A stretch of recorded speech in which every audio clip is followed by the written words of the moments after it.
Ndugu wanahabari, tumekutana hapa leo kwa lengo la kutoa taarifa kwa umma kuhusu kongamano la kimataifa la 18 la E-Learning Africa kwa mwaka 2025 litakalofanyika katika kituo cha kimataifa cha Julius Nyerere jijini Dar es Salaam kuanzia tarehe 7 mpaka tarehe 9 Mei mwaka huu wa 2025. Tangu kuasisiwa kwake mwaka 2005, kongamano hili limeshafanyika katika nchi 17 ikiwemo Tanzania ambapo lilifanyika mwaka 2011. Hivyo mwaka huu litakuwa linafanyika kwa mara ya pili hapa nchini kwetu. Kauli mbiu kwa mwaka huu ni kufikiria upya elimu na maendeleo ya rasilimali watu kwa ustawi wa Afrika, yani Reimagining Education and Human Capital Development for Africa's Future Prosperity. Ndugu wanahabari, kongamano hili kwa sehemu kubwa linalenga kuleta pamoja makundi mbalimbali ya wadau kutoka zaidi ya nchi 65 kwa ajili ya kujadili, kubadilishana uzoefu, kuhamasisha uwekezaji na kuazimia mipango ya pamoja ya kuchagiza matumizi ya teknolojia za kidijitali hususan katika sekta ya elimu barani Afrika.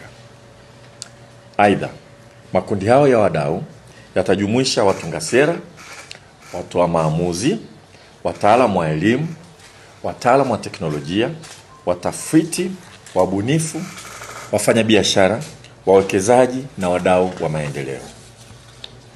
Pamoja na matukio mengine, kongamano la E-Africa litajumuisha mkutano wa mawaziri zaidi ya 50 kutoka nchi 49 barani Afrika.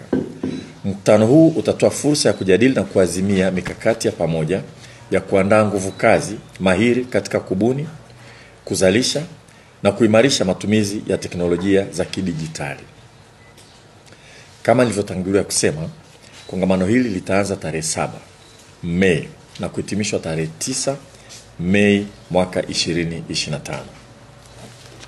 Kama mwenyeji wa kongamano hili, nchi yetu inatarajiwa kunufaika na fursa mbalimbali za kuwa mwenyeji wa kongamano hili, zikiwemo kubaini mikakati na mbinu mpya za kuongeza matumizi ya teknolojia za kidijitali katika elimu na sekta nyingine.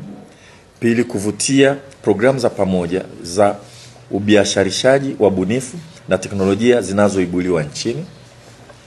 Tatu, kuvutia makampuni ya teknolojia ya kikanda na kimataifa kuja kuwekeza hapa nchini. 4, kuimarisha ubia baina ya sekta umma na sekta binafsi katika maendeleo na matumizi ya teknolojia za kidijitali.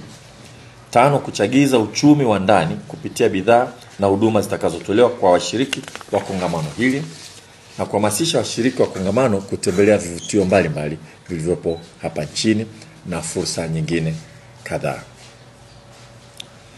Ndugu wanahabari, tunatoa rai kwa wizara mbalimbali, taasisi, mashirika, asasi, kampuni za teknolojia, wanataaluma, watafiti, wabunifu, waandishi wa habari, wafanyabiashara na Watanzania kwa ujumla kujiandaa kutumia fursa za kongamano hili vilivyo.